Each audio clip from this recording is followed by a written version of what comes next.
Hey everyone, John here! And the Switch 2 is around a week and 2 days away, which is crazy close, and we've got a brand new launch title in the way of Fantasy Life I Switch 2 Edition. This was previously announced in a vague future window, but we now know it's coming June 5th with the Switch 2. And there's some really cool things about this, and I think the first cool thing is the price. This is the cheapest Switch 2 edition we've had so far, other than the free updates. So in America, this is going to be $2.59, and in Europe, it's going to be €2.27, which is nothing. That's crazy low price. And this is kinda necessary. So this was originally announced as a Switch exclusive. Nintendo were publishing, and then for whatever reason, they stopped, and this game went multi-platform. And after that, the Switch version started to look drastically worse. I think they scaled the game higher for PS5 and Steam, and kind of left Switch behind. And so not only does it look a lot poorer, but it also runs poorer, loads poorer, and this seems to be making up for it. There's actually a couple of comparison shots right here, and they zoom in on the characters. It's kind of a strange comparison shot because it doesn't show the full resolution, but they are showing you that if you zoom into the character, you are going to get a lot more detail and less blurriness in general, which is fantastic. But I think the big thing is about the performance. They say that the visuals are more beautiful and animations more fluid than before, but also in the tweet they specify that distant objects are now rendered more clearly, and game startup and scene transitions are also faster and more seamless. So this is just an overall better version of Fantasy Life, and if you bought this on Switch and are getting a Switch 2, it seems like a no-brainer. Very cheap, and it just seems to make the game a whole lot better. No word on whether they're using any mouse functionality in this one. That'd be kind of cool if they can squeeze it in there, because most Switch 2 editions have some kind of, native hardware function there. But this seems to mostly be performance level. And by the way, Fantasy Life I has sold over 500,000 units, which is crazy good. I don't know how many of them are on Switch, but I've got to imagine that PC was probably doing a lot of the heavy lifting there. And hopefully, with this being a launch title, it's going to do really well on Switch too. Because I've heard so many good things about Fantasy Life I, and I can't wait to try this, and I will now as a Switch 2 game. Now on to our next piece of news. The Switch 2 backwards compatibility chart has been updated. Here was the chart on April 3rd, and as you can see, there is a whole lot of light blue, not much dark blue. Dark blue means absolutely fine, light blue means some more testing is required. And now here is the chart today! And now you can see that it's almost overwhelmingly dark blue.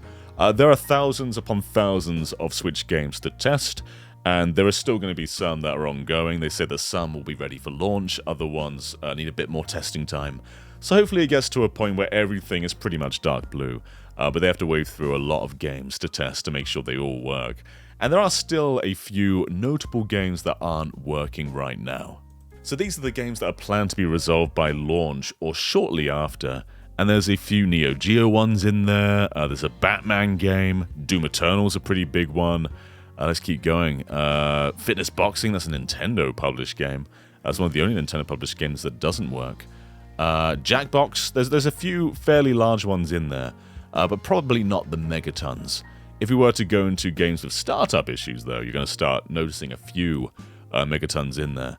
A Boy and His Blob Collection, a bunch of arcade archives, games, Final Fantasy 1, Pixel Remaster, that's a pretty big one in there. Nier Automata, that one's a really big one. And then like Senran Kagura Reflections, you can't avoid this stuff. It's still not specified whether the games that have issues will allow you to play them or not. That's still quite vague. But in terms of games that just have compatibility issues in general, there's also more here. Alien Isolation is a pretty big one, as was Alan Wake. Fall Guys, a massive one. My beloved Harvestella. So there's definitely a couple of big guns that will not be compatible launch day. But as you can see, the list has, just in a 2-month span with 15,000 games, has radically improved. So hopefully in another 2 months or so, we have no issues at all. But for now, looking pretty swell. We've got more things to talk about though, like how Street Fighter 6 on the Switch is both a code in a box and also a game key card. And so what I mean by that is the bulk of the game is on the game key card, but basically there's the core game and the 1-2 years DLC. So if you want to redeem the DLC, you've got to redeem a code. So you get the game, which you have to download, and then the code, which you've got to redeem to get the DLC fighters. And that's just kind of bizarre. But thank you, Genki, for showing us this here. This is quite common. It is quite common to get a game and then get DLC on a code. But it's just particularly funny because it's a game key card. So there's just a double set of downloading. Makes me chuckle. Dragon Quest 1+2 HD 2D Remake has a release date. This is now coming on October 30th, but there's also a brand new platform, being Switch 2. This is not an upgrade path, this is just a new version of the game. Maybe there'll be an upgrade path when it comes out. There's no details on that right now, though. And I'm hoping that 3 gets an upgrade path, because 3 could get rather choppy on the Switch 1. Of course, this is a game key card, which means when you put it side by side with the Switch and PS4 box arts, it is a bit uglier. In fact, that Switch box art is delightful, but the Switch 2 one, you got a lot of warnings, a lot of banners. It's definitely a downgrade there, but this is for sure going to be the place to play it. Because, as I said, 3, great game, beautiful game. Definitely has a lot of moments where the frame rate chugs, though, on Switch 1. So this is definitely going to be a really exciting place to play. And I think our final piece of news regards the Day 1 update.